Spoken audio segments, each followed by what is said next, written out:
mawex mubate ngwambi mungoita matox mukomana ari kugadzirira maflyer ari kugadzirira zvemasession sikagariwe ngoti wani ngwambi ona mafans ako ada kuzoti pa cup clash national cup clash ya 21 December uri kupinde here kanoti Satcom vachapinde zvemaclash right anmona abatana wina trophy ndaro. Yes sir. Some of the people are mfano makamfevera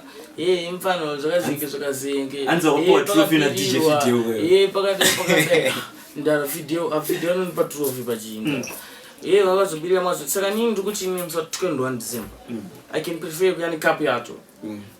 whether mdala vachaisa BM uri vachaisa minokopa uri vachaisa chii kana Benz kana J-Wagon kana chii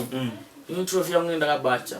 chaisa mclash aningawina akanotora zvese prize name saka uprefect kuti December i trophy kutora BM kutorere andautaura sekudaro but ini ndati ne confidence clash ndokuya ne trophy yangu aningawina anotora prize zvese ne trophy. Yes sir. Saka kuna Satcom paramba zida kuonza nyaya ndongo DJ Travis master leo tisiri ma instrument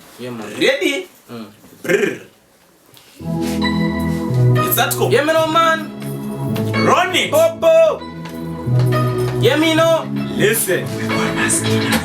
Libho ndo wani chije just tempo ipe gram droga kwana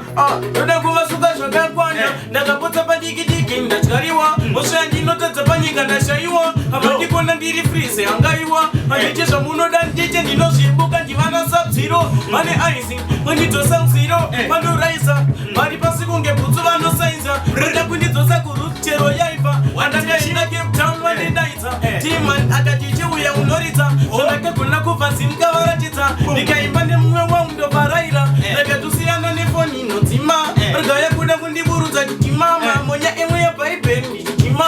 kanobgotkozi mwari vanondipa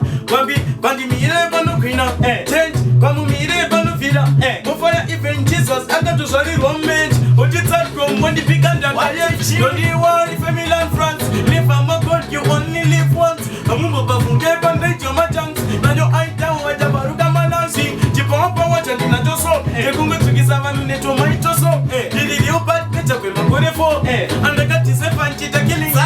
ediomelila lipo kana uripo from top again yeah pulo low selector Master Leo volume low yemino ndakavarova mabhutsu akati ash mabhutsu akati ash Romino dzati bomu vahoti property zvikati Satcom toda makwati ndikati mafia zvinhu zviri pasi asi chinzwa zvavanoita mwari